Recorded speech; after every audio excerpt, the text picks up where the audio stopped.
Vous êtes sur le point de découvrir ce qui pourrait bien être la plus grande bombe lancée par le gouvernement du Québec en matière d'immigration. Imaginez-vous prêt à embarquer pour une nouvelle vie dans cette belle province. Mais à peine avez-vous bouclé vos valises que boum, tout change. Oui, vous avez bien entendu. Le Québec vient de dévoiler de nouvelles mesures qui risquent de bouleverser tous vos plans d'immigration. Si vous pensiez que le rêve canadien était à portée de main, détrompez-vous. Vous allez être surpris, voire choqué par ce que le gouvernement a mis en place. Alors, ne quittez pas cette vidéo, car ce que vous allez apprendre ici pourrait bien être le tournant décisif de votre projet d'immigration. Et si vous ne voulez rien manquer de nos prochaines vidéos, assurez-vous de vous abonner dès maintenant à notre chaîne. Vous ne voudriez pas passer à côté de ces informations cruciales, croyez-moi. La question du jour, pour pimenter un peu les choses. Selon vous, quelle est la principale raison pour laquelle le Québec a décidé de mettre en place ces nouvelles mesures d'immigration? Est-ce pour A. Protéger la langue française, B. Réduire le nombre de travailleurs étrangers ou C. Équilibrer la répartition de la population?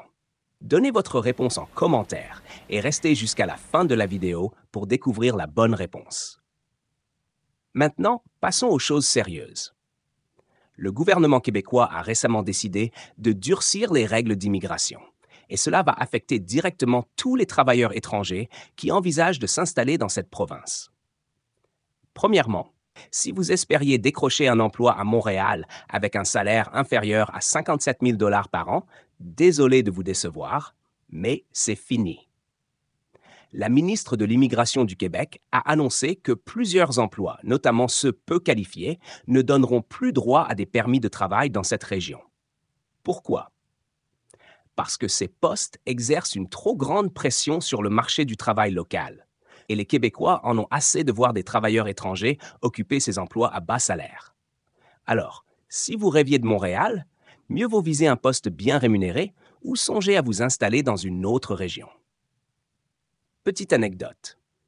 Le Québec, avec son charme européen, attire chaque année des milliers d'immigrants pour ses fameux emplois saisonniers. Vous savez, ces jobs où l'on cueille des pommes en fredonnant du Céline Dion, tout en gagnant juste assez pour se payer une poutine. Eh bien, cette époque est révolue.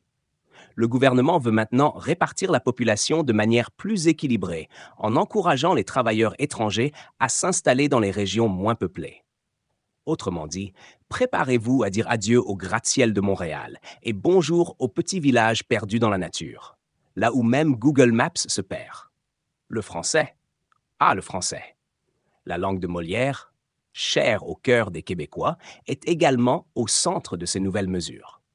Le gouvernement a bien compris que l'arrivée massive de travailleurs étrangers dans certaines zones, comme Montréal, mettait en péril la survie de la langue française.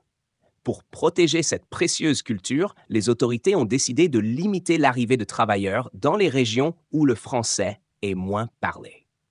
Vous ne pouvez pas dire « bonjour » correctement? Attention, vous pourriez bien être refoulé à la frontière. Et ce n'est pas tout. Le Québec a également décidé d'encadrer plus strictement le nombre d'étudiants étrangers. Fini les flots d'étudiants qui viennent pour des domaines d'études qui n'apportent pas grand-chose à l'économie locale. Par exemple, si vous aviez l'intention d'étudier les oiseaux migrateurs au Québec, préparez-vous à des questions pointues sur votre plan de carrière. Désormais, le gouvernement veut des étudiants capables de contribuer directement à l'économie de la province. En somme, le Québec ne veut plus simplement des têtes bien pleines, mais aussi des têtes bien faites, qui sauront rendre à la société ce qu'elles y auront investi.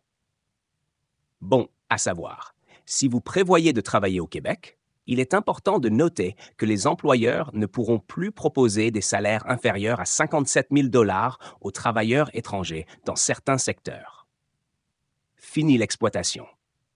Les entreprises devront désormais ouvrir leur porte-monnaie si elles veulent recruter à l'étranger. Maintenant que vous avez toutes ces informations en main, il est temps de revoir votre stratégie d'immigration ou d'études au Québec. Et si vous visez Montréal, assurez-vous d'avoir un CV solide et des compétences recherchées, car sinon, vous pourriez bien vous retrouver à envoyer des CV depuis une région si reculée que même Waze ne la reconnaît pas. Et la réponse à la question du jour? La bonne réponse est à protéger la langue française. Le gouvernement québécois a décidé de prioriser la protection de sa culture et de sa langue face à l'afflux de travailleurs étrangers. N'oubliez pas de consulter la description pour retrouver tous les liens utiles concernant ces nouvelles mesures. À très bientôt pour une nouvelle aventure sur Voyager et réussir. L'immigration version québécoise, c'est une histoire à suivre de près.